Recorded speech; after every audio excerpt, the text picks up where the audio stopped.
Chapter 221. The Tarot Club at a Higher Level. The Blue Avenger was like a leaf on the surface of the undulating waves of the Sonia Sea. At times, it was raised high and sometimes low from the ebbing of the waves, but there was no sign of it being at risk of capsizing. Alger Wilson stood in the captain cabin, his back to the shelves of red and white wine, as he subconsciously paced around. Finally, he gritted his teeth and returned to the mahogany desk with a grim expression. He removed the brass sextant, found a piece of paper and a pen, and leaned over to draw the complex, mysterious symbol given to him by the Fool. With a seafarer's memory, Alger quickly completed the first step of the sacrificial ritual. Then, he opened the drawer and took out a candle. He set up the ritual according to the dualism principles, and placed a candle above the symbol that was formed by the combination of the pupil less eye and the partial contorted lines. One candle was placed in the middle that represented the person making the sacrifice. After cleaning up all the items on the table, Alger condensed pure water in the palm of his hand and wiped the altar clean. He then used the silver dagger from the ceremony to create a ceiling wall that surrounded his desk. After doing all this, he used his spirituality to light up the two candles and retreated a few steps under the dim light. Taking a deep breath, Alger lowered his head and recited in ancient Hermes. "The fool that doesn't belong to this era. You are the mysterious ruler above the gray fog.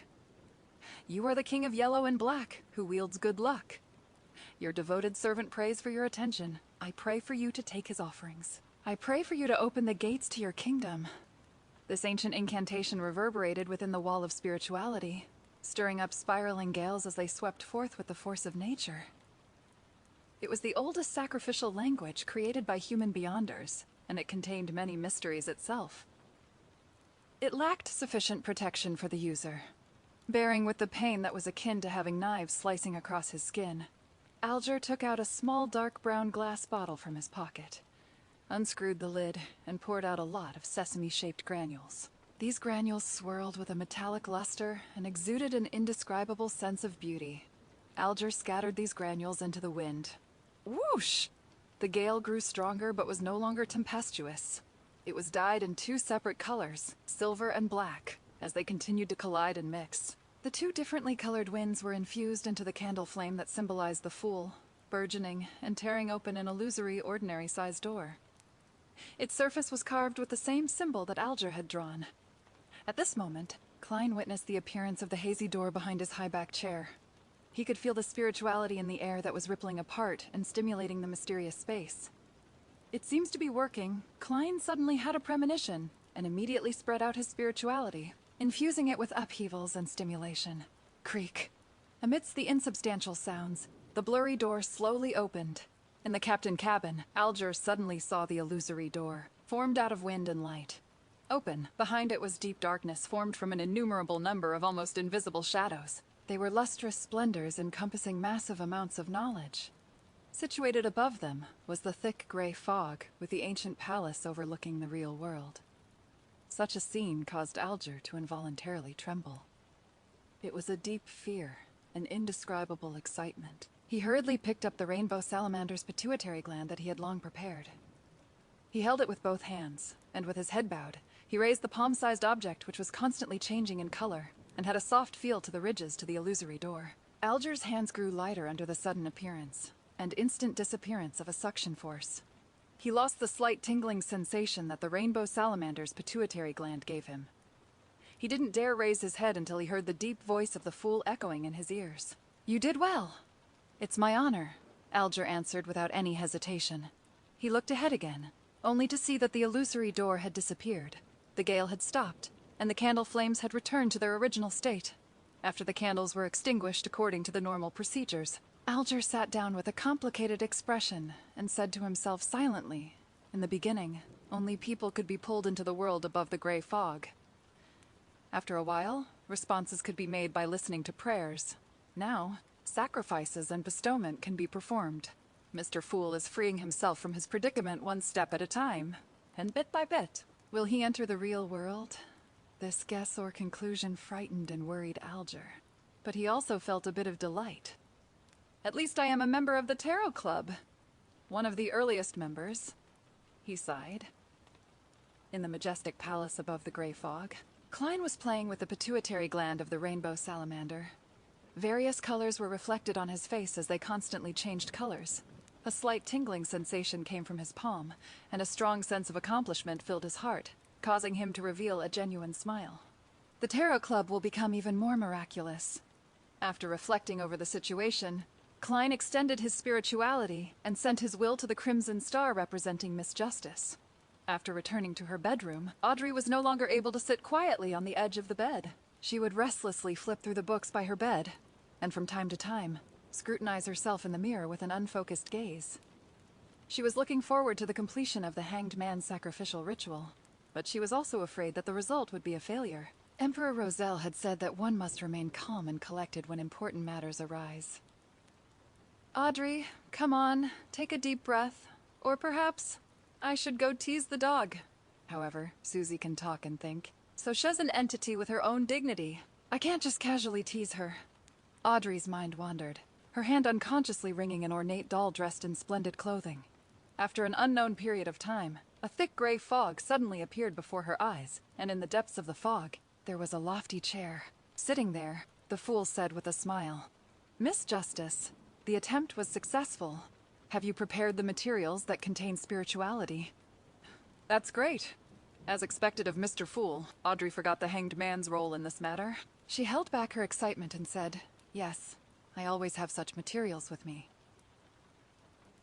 Audrey had been the same even before she joined the Tarot Club, but back then, she didn't know which materials could be considered to contain spirituality. She had merely moved them from the family treasury, in accordance with the various essential oil formulas she had gathered. Klein nodded slightly and said, "When do you plan on holding the ritual?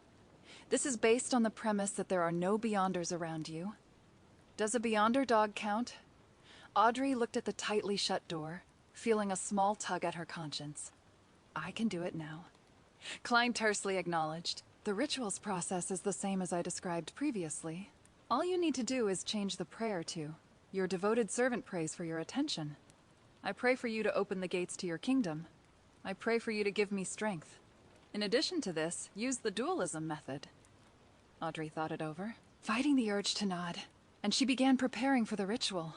When the illusory door opened, and a scene even more illusory than the starry sky appeared, Audrey felt intoxicated in both body and mind. This is the mysterious world I have always been pursuing. This is the kind of feeling I have always wanted. She praised Mr. Fool wholeheartedly. It's faith towards the goddess, but for the fool, it's worship. Audrey silently explained herself in her mind. Soon after, she was stunned to see that there was something on the altar. It was a soft object with lustrous color and was filled with ridges. The rainbow salamander's pituitary gland. Audrey felt a surge of joy in her heart. Her eyes lit up as she had the urge to step forward and grab it. However, her customs of etiquette took hold of her as she sincerely praised Mr. Fool once again. After finishing the ritual, she impatiently walked forward and carefully examined the Beyonder material 5 times. Our Tarot Club is at a higher level than all the other secret organizations. Audrey secretly felt smug. She then glanced warily at the door, as if afraid of Susie's sudden intrusion. She had to redouble her efforts and immediately concoct the potion to complete her advancement. A few minutes later, she held a bottle of liquid that contained constantly changing lusters that could shine to the bottom of everyone's hearts. She confidently drank the telepathist potion and successfully tied through the integration stage with the Beyonder characteristics, achieving an advancement. The view before her seemed to clear up significantly, with a great increase in other aspects. Audrey familiarly used cogitation to restrain the dissipating spirituality. After her sequence stabilized, she smiled and walked briskly to the door, letting in the golden retriever. She saw the obvious suspicion on Susie's face. "You took far longer than usual." Susie didn't hide her thoughts. Audrey sat down on an ottoman and dryly laughed before changing the subject. "Susie, tell me, how should I secretly inform Shio and Fors about a particular matter without revealing myself, yet get them interested?" Before she finished her sentence, Audrey had begun to seriously ponder over the mission Mr. Fool had assigned her. Then she looked at Susie, and Susie looked back at her. The human and dog both fell into deep thought at the same moment. After completing his goal, Klein returned to reality, slept for a little more than an hour before hurrying out the door. He spent £1 to buy a pair of gold-rimmed glasses, wigs, and a variety of mustaches that could be torn off and stuck on with adhesives. They were disguises he would need later. Before dinner, he made a trip to Eastborough. the most crowded area and the most unsafe part of the city. He rented a one-bedroom house at the rent of 4 solly, 3 pence a week. He paid 2 weeks' rent and a deposit, coming up to a total of 17 solas. Only then did Klein complete all his early preparations. Eastborough also left a deep impression on him. Most of the streets here were the same as Tingen's Lower Street, but the area that shared the traits was many times larger. The clothes of the residents here were old but decent. Many of them were dressed in shabby clothes with sallow skin and thin frames. It was as though they would turn into beasts at any moment due to their hunger or poverty. Therefore, gangs ran rampant in East Borough. When he got back to Cherwood Borough, Klein felt as if he had entered heaven from hell. For the next 2 days, he experimented with using his spirituality to perform the rituals and create charms. He no longer prayed to the goddess and waited for the effects of his tiny advertisements to bear fruit. On Thursday morning, Klein finally heard the doorbell ring.